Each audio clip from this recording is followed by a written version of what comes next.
Well, good evening. Thank you for staying up late with us tonight. You're watching TSG 11 News at 10. I'm Tamar Knight, joined by meteorologist Simone Thomas. And today, Simone, it's been feeling a little bit like summer, but it's only the third day of spring. What can we expect for our work week? Well, the good news is if it was too hot for you today, things will be a little bit back to normal for the start of your week. But we shattered some records across the state today. You see a lot of locations reached at least 90 degrees or higher. Harrison and Mountain Home were the hottest places in the state this afternoon. Little Rock, we got right at 90 degrees, marking our earliest 90-degree day ever on record. Before today, the earliest 90-degree day was March 24th of 1929, if I'm not mistaken. So we're 2 days early now with that 90-degree day. Again, like I said, that was and we also beat out our daily record high. The previous record was 86, set in 1907. So a lot of records shattered today is the point of all of that. Tomorrow, we are trending cooler. We actually have a cold front that'll be moving through the state just in time for the start of the week. So winds are coming from the north and northeast tomorrow behind that front.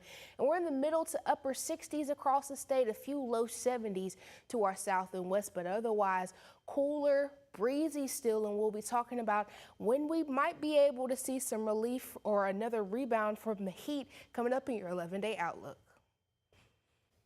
Well, thank you, Simone. 6 people will now face manslaughter charges after the death at an Arkansas DHS facility.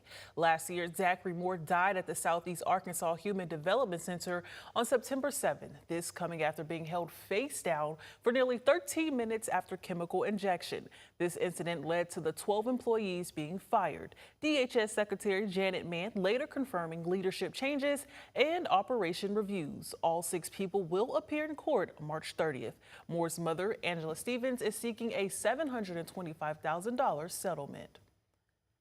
And Polk County sheriffs need your help in searching for an escaped inmate. Authorities say Levi Poor escaped this afternoon from the Polk County Detention Center, adding he drove away in a red 2011 Ford Ranger extended cab. Poor was facing charges in both Arkansas and Oklahoma after escaping jail.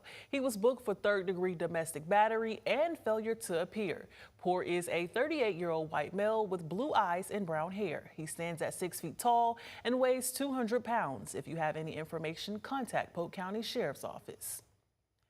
And as the war with Iran reaches 1 month, the U.S. and Iran are now trading threats over the status of the main oil pathway out of the Middle East, while the airstrikes on both sides escalate. CBS' Charlie DeGata has the latest from Tel Aviv. Iranian ballistic missiles struck Israel overnight, inflicting damage on a scale not seen here since the beginning of the war. The southern city of Arad targeted, emergency workers arriving to a scene of devastation. In the daylight, we saw walls sheared off apartments, windows blown out of bedrooms, a bus waiting at the sidewalk shredded to pieces. Here at the scene of one of those missile strikes, you can see this massive crater left behind. But officials tell me as bad as this was, it could have been a lot worse because it landed in the middle of this neighborhood of apartment blocks instead of a direct hit on top of one. Residents like Amelia Alush had taken cover in shelters. You knew this was different. Yes, totally. This is the first time that I hear something like that. I can't believe it, that you can see this destruction and everybody's alive. It's a miracle. I can't believe it. It's a miracle.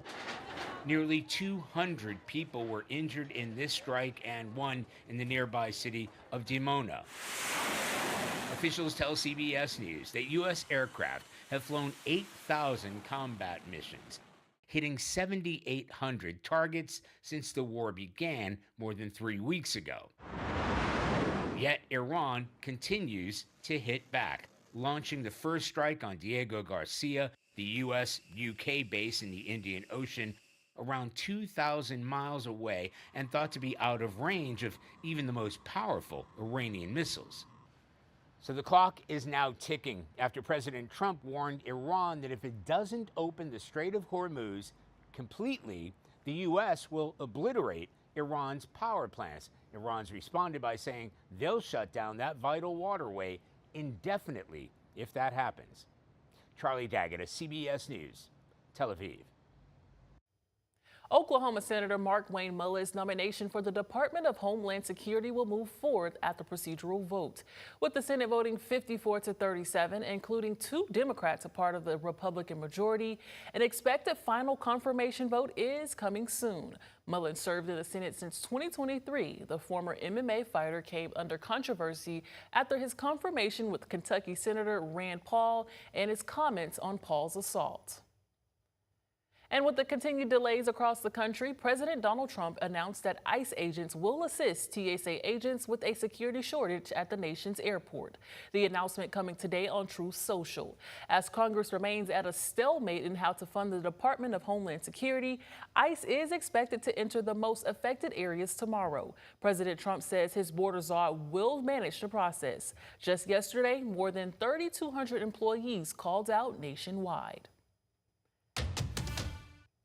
And it's officially spring break, and kids are kicking off their spring break now. So Arkansas Children's Hospital has some tips to make sure it's a safe and enjoyable one. Of course, water is one of the biggest risks for children.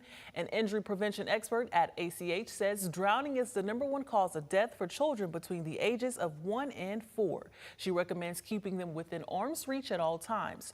Also, consider dressing them in bright swimwear to recognize them better in the water. So I want families to know that drowning is silent. It's not like what you see in the movies. So kids can slip under the water and actually drown in less than 30 seconds, and you may never actually hear them scream or splash the water. So that's why it's always important to have someone watching them. You can find more resources about water safety at the hospital's Family Resource Center. And Central Arkansas is preparing for the arrival of the popular musical Broadway hit of Wicked. The Park Plaza Mall in Little Rock hosted a creative time for interactive activities for all of its fans. Arts and crafts were just a few activities, along with face painting, helping people to come together. The theme of this event is Spring Break for Good, a week filled with a magical week of fun and community impact. Wicked is coming to the Robinson Center April 8th through the 19th.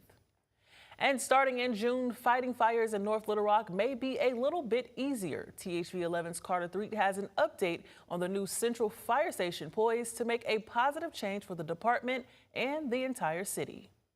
Come Saturday, Gerald Tucker will have been chief of the North Little Rock Fire Department for 36 years. They've got 3 different fridges, 3 different pantries, so nobody borrows anybody else's food. He knows that people work hard at a fire station, but usually not like this.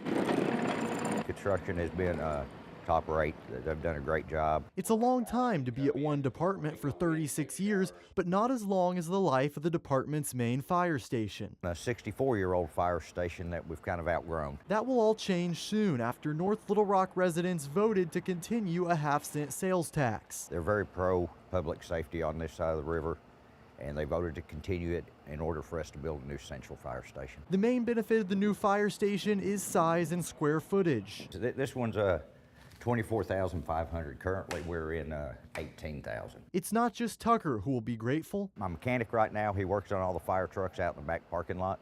Now he's got a shop where he can get his fire trucks in. I mean, fire trucks are a lot bigger than they were 64 years ago. That's not to mention a tornado shelter, individual bedrooms for firefighters, a safe haven baby box, a little fun. Over here, we're going to have our pool table. The guys got to have their pool table. And come the grand opening, a very grateful chief. I'm excited about it. The staff is excited about it. In North Little Rock, Carter Thweet, THV 11 News. Carter, thank you. Tucker says the station is 95% done and will have a grand opening on June 9th. He adds that in addition to the better facilities, this station improves response times by being closer to the freeway.